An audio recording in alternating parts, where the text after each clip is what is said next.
For 30 years, horror gave you something simple. A body, a mask, a killer you could run from. Halloween, Scream, even Terrifier. The threat was physical. You could fight it, survive it, maybe. But modern horror isn't asking, can you survive the killer?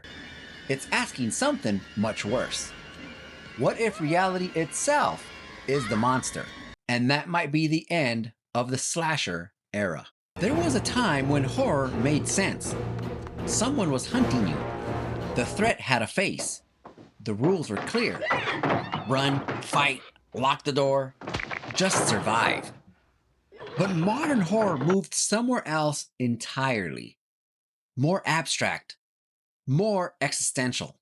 Because horror used to be about a man with a knife. Now it's about the universe not caring if you live or die. And that's a completely different kind of fear. Slashers dominated because they made fear simple and primal. Someone wants to kill you. That's immediate, and that works. Halloween made evil unknowable. Scream turned the formula into commentary. Terrifier pushed brutality into grotesque spectacle. But all slashers share one thing. They are threats that you understand. They have bodies, patterns, weaknesses, and they can even die. And that matters because modern horror starts removing all of that. Now let's make something clear right now. Slashers haven't died. They've just lost the throne. And that's an important distinction to keep in mind because the genre evolved. Audiences changed. And so did what scares us.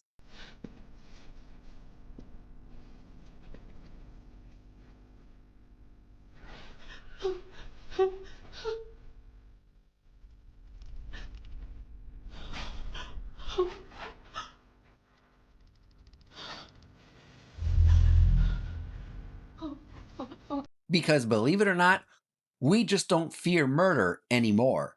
We fear losing control, meaninglessness, systems we can't fight, isolation, the invisible.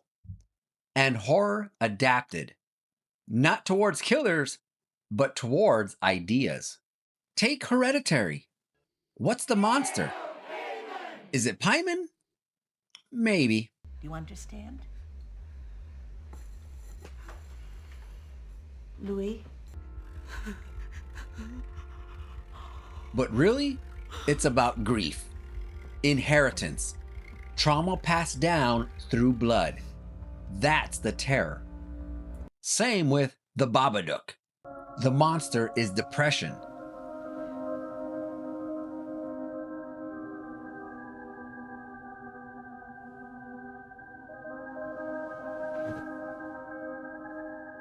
And in Saint Maud, faith itself became horrifying. You have no idea how dull it is to be dying. Nothing you do matters. I've spent years in the haunted attraction industry designing scares and building escape rooms. And let me tell you something. The hardest thing to make someone afraid of isn't a monster. It's themselves. Well, that was easy.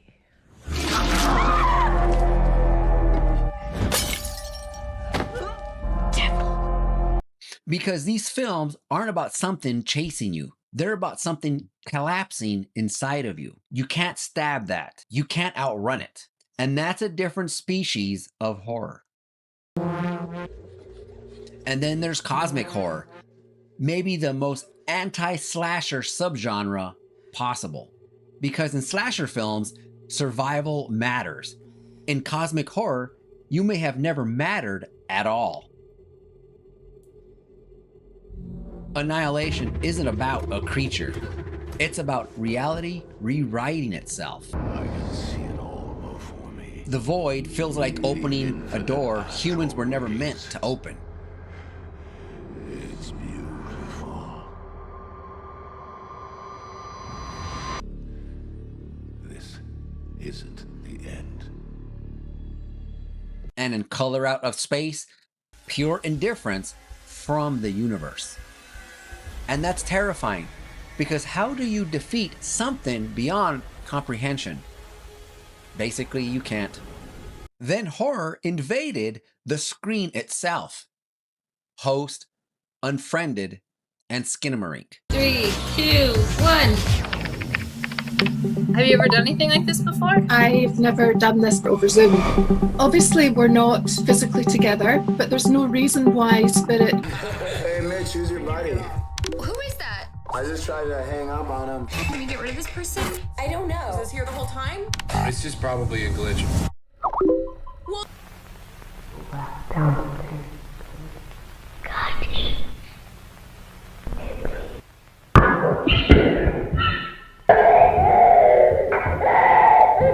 And beyond film, analog horror. Local 58, Mandela Catalogue, internet-born nightmares. The region is home to what some call the most haunted cities in America.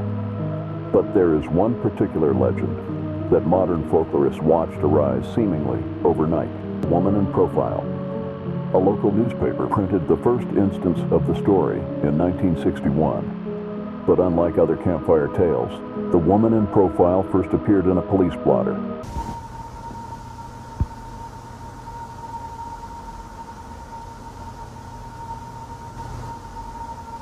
Let me in, Mark. I have a gift for you. I have a present. I have a surprise. I will not hurt.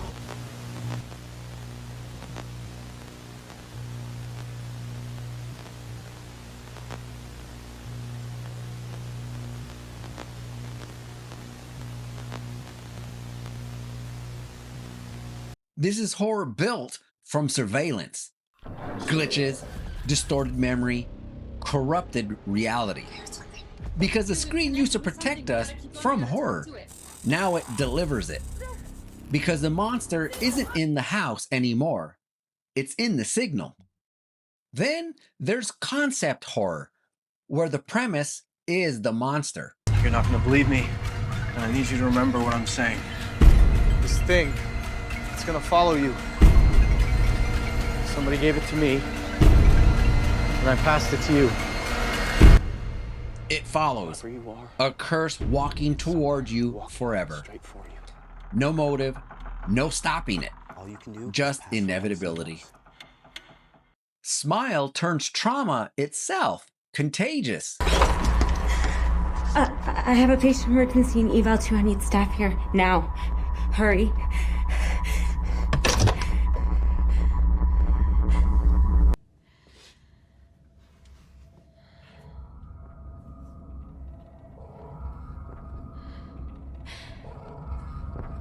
Laura?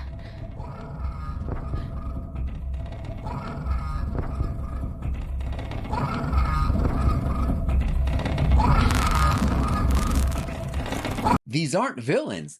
These are ideas. And ideas can't be killed. And that may be where horror has moved most radically. From monsters to metaphors. So, are slashers dead? No. And that's the twist. Slashers aren't dead.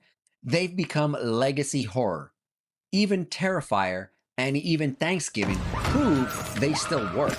But notice, it survives partly by becoming excess, spectacle, and endurance.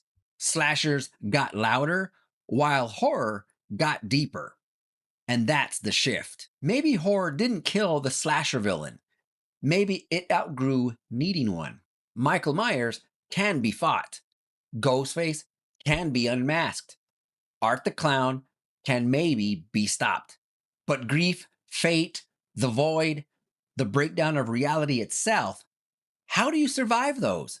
Maybe you don't.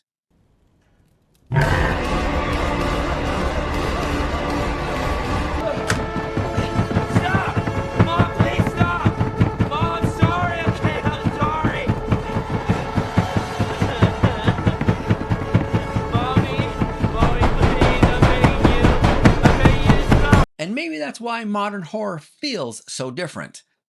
Because horror used to be about a man with a knife.